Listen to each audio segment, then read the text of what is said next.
أشهد أن لا إله إلا الله وحده لا شريك له وأشهد أن محمدا عبده ورسوله لا نبي بعده. اللهم صل على محمد وعلى آله وأصحابه أجمعين.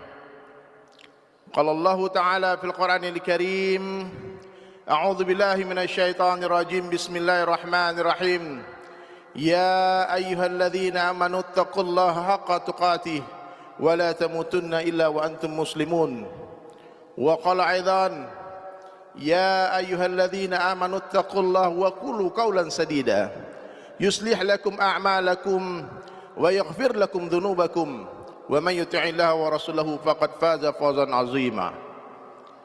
وقال النبي صلى الله عليه وسلم في حديث قدسي عن أبي درداء رضي الله عنه يقول: سمعت أبو القاسم صلى الله عليه وسلم يقول: إن الله قال يا عيسى إني باعث من بعدك أمة إن أصابهم ما يحبون حمد الله وإن أصابهم ما يكرهون تسبوا والصبروا ولا حلم ولا علم. كيف يكون هذا لهم ولا حلم ولا علم يا رب؟ قال الله تعالى: أعطيهم من حلمي وعلمي، أو كما قال رسول الله صلى الله عليه وسلم. Hadirin sidang jamaah Jumat yang dirahmati Allah Subhanahu wa taala. Allah Subhanahu wa taala telah meletakkan kebahagiaan, kesuksesan dan kemuliaan manusia hanya dalam ketakwaan saja. Siapa yang bertakwa dia pasti mulia, siapa yang tidak bertakwa dia pasti hina. Dia pasti hina. Satu orang miskin tinggal di perkampungan, penyakitan, tak tampan, tak rupawan, tapi di hatinya ada Allah, di hatinya ada ketakwaan kepada Allah. Orang miskin ini adalah orang mulia dalam pandangan Allah.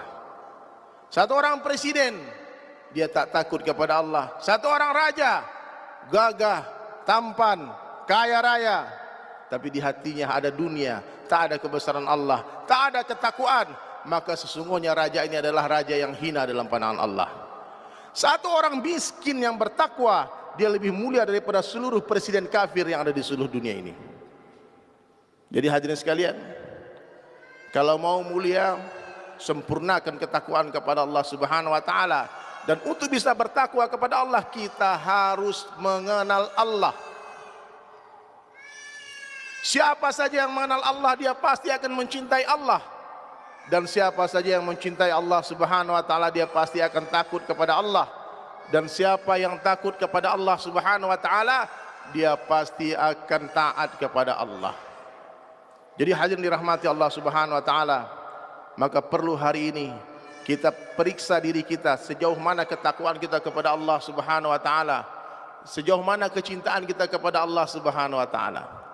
Maka para ulama menjelaskan hadirin mulia, supaya iman kita terus naik dan naik, meningkat dan meningkat. Apa amalan yang harus kita buat? Banyak-banyak bicara kebesaran Allah. Di mana saja, kapan saja, jumpa siapa saja, bicarakan bahwasanya Allah itu hebat. Tak ada yang hebat selain Allah. Kalau ada orang yang memuji-muji makhluk, itu orang kaya, katakan kepada dia tidak. Tidak ada yang kaya selain Allah. Dialah Allah yang maha kaya, Al-Ghani, Al-Mughni, yang memberikan kekayaan kepada seluruh orang kaya. Harta yang ada di rumah bapak-bapak semua bukan bapak yang punya, bukan kita yang punya, tapi Allah yang punya. Agungkan Allah, wa rabbaka fakabbir, besarkan Allah di mana saja. Maka hadirin sekalian, dalam pandangan orang beriman, orang kaya tak lagi terlihat hebat. Raja-raja tak lagi terlihat gagah perkasa. Yang gagah perkasa hanya Allah, yang hebat hanya Allah, yang berkuasa hanya Allah, yang mampu menciptakan 7 lapis langit dan bumi hanyalah Allah Ta'ala. Selain Allah diciptakan. Yang mampu memelihara hanya Allah, selain Allah dipelihara. Kita tidak memiliki apa-apa, Allah yang memiliki segala-galanya. Tak ada yang bisa memberikan rezeki selain Allah Ta'ala. La ilaha illallah. Ini iman, Pak. Maka orang mukmin dia tak takut kepada siapapun kecuali kepada Allah. Dia tak pernah meminta kepada siapapun kecuali kepada Allah, dan dia tak akan pernah berharap kepada siapapun kecuali kepada Allah. Asal ada Allah, aman.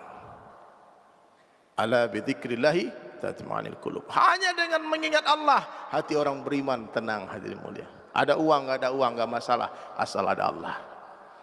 Maka hadirin sekalian, perbaiki lisan. Ini pertama kali harus kita buat, perbaiki pembicaraan kita.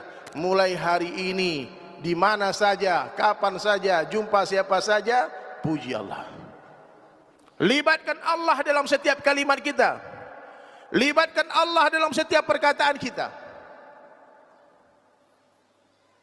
Hari ini kita tidak berjumpa, namun kita dijumpakan oleh Allah. Allah yang jumpakan. Tak ada yang bisa menjumpakan selain Allah.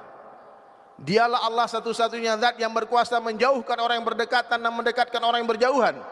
Dialah Allah Ta'ala satu-satunya zat yang berkuasa menghidupkan orang mati dan mematikan orang hidup. Hanya Allah yang mampu mengeluarkan yang hidup dari yang mati dan mengeluarkan yang mati dari yang hidup. Hanya Allah yang berkuasa memasukkan siang ke dalam malam, malam ke dalam siang, ke dalam malam. Yang memasukkan siang ke dalam malam, malam ke dalam siang adalah Allah. Yang menaikkan raja-raja dan menurunkan raja-raja adalah Allah Ta'ala.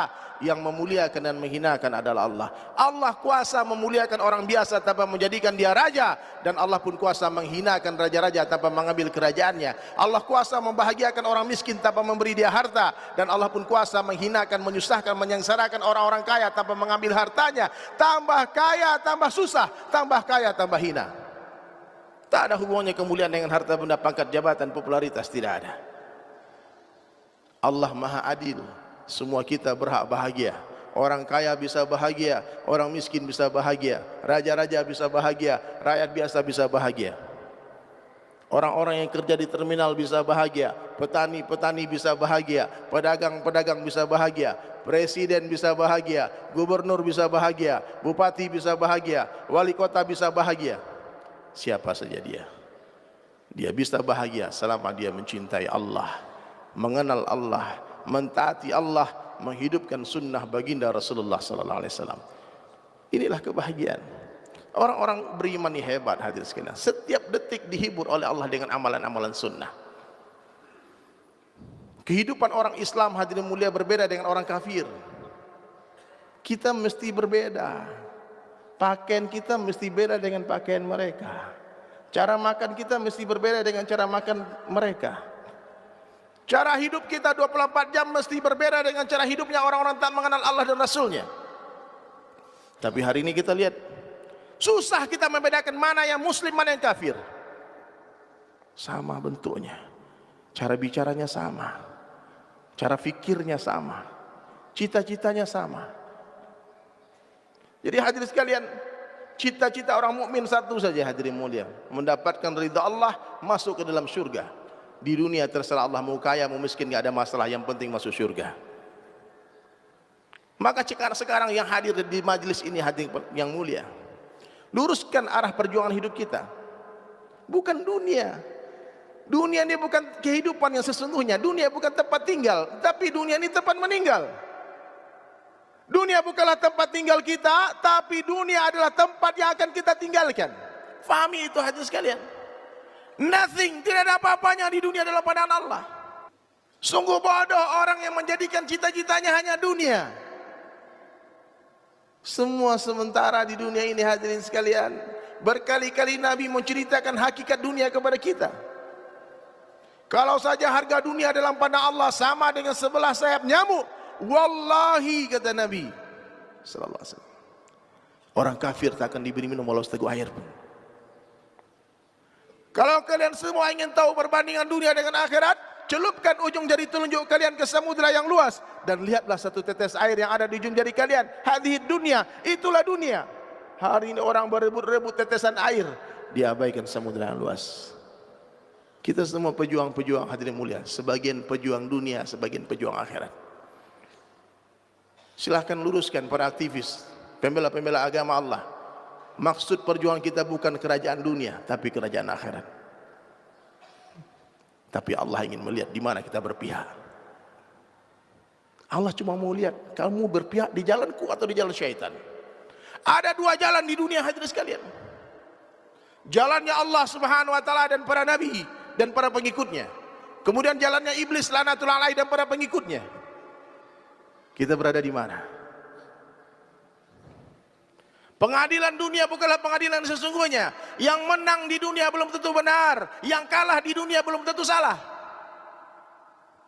Kesusahan di dunia bukanlah kesusahan yang sesungguhnya. Dikumpulkan seluruh penderitaan kesusahan manusia di dunia dari zaman Nabi Adam sampai manusia yang terakhir, dibandingkan dengan penderitaan satu orang ahli neraka yang paling rendah siksaannya, niscaya seluruh penderitaan dunia bagaikan tetesan air berbanding dengan samudra yang luas. Kenikmatan kebahagiaan di dunia bukanlah kenikmatan yang sesungguhnya. Dikumpulkan seluruh kenikmatan di dunia, kebahagiaan, kesuksesan, kemuliaan di dunia, dibandingkan dengan kebahagiaan satu orang ahli surga, maka kebahagiaan di dunia bagaikan tetesan air berbanding dengan samudra yang luas. Nothing, tidak ada apa-apanya.